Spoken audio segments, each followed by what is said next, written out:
បាទជំរាបសួរពុកម៉ែបងប្អូនជាទីគោរពបាទនេះគឺជាកម្មវិធីនៅគម្រោងសំណង់ចិត្តល្បីមានជ័យលីមដាផ្លូវ58បាទពុកម៉ែបងប្អូនគេស្រាប់ហើយបាទជាទស្សនវិជ្ជាក្រុមហ៊ុនយើងកំពុងតែរៀបចំបុកគ្រឹះនៅប្លុក A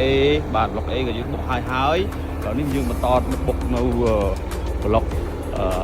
L បន្ថែមទៀតបាទអញ្ចឹងសម្រាប់ពុកម៉ែបងប្អូនដែលចង់បានផ្ទះល្បីសពហាវបាទ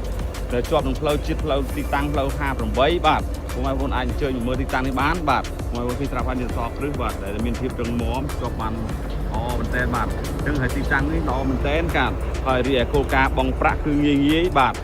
ពុកម៉ែបងប្អូនអាចបង់រំលោះជាមួយក្រុមហ៊ុនក៏បានបង់រំលោះជាមួយធនាគារក៏បានបាទបង់រំលោះជាមួយក្រុមហ៊ុនដោយមិនអស់ការប្រាក់សូមរួចរាល់ឡើងណាពុកម៉ែបងប្អូនហើយទីតាំងកម្រោងនេះគឺនៅជាប់នឹងផ្លូវ58តែម្ដងបាទតែជាប់នឹងរោងចក្រដំឡើងរថយន្តនិងរោងចក្រធំជាច្រើននៅក្នុងទីតាំងតំបន់នេះតែម្ដងអញ្ចឹងក្នុងឱកាសនេះដែរបើពុកម៉ែបងប្អូនចង់បាននៅទីលំនៅទីតាំងល្អ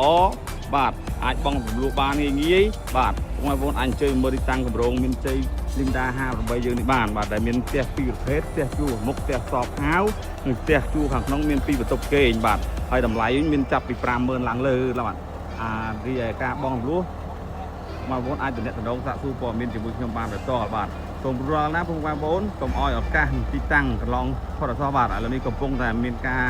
វិវត្តបាទរៀបចំរចនាសម្ព័ន្ធចាក់ផ្លូវបេតុងដាក់ប្រព័ន្ធភ្លើងហើយបុកគ្រឹះបានជាច្រើនល្បីហើយដែរបាទអញ្ចឹងបន្តិចទៀតនេះតម្លៃក៏កាន់តែឡើងតាមនឹងដែរអញ្ចឹងបងប្អូនដែលចង់បានសាកសួរព័ត៌មានឥឡូវនេះនឹងទទួលបានតម្លៃពិសេសរីឯគោលការណ៍បងរំលោះនឹងទទួលបានការបងរំលោះយ៉ាងងាយបាទកុំភ្លេចណាបងប្អូនបាទទីតាំងល្អមានច្រើនទេបាទមកកក់ក្នុងឱកាសនេះគឺទទួលបានតម្លៃពិសេសនឹងការបងរំលោះងាយបាទរីឯទីតាំងវិញគឺទីតាំងល្អមែនតើបាទក្រោយក៏សូមអរគុណសូមគោរពលាបាទ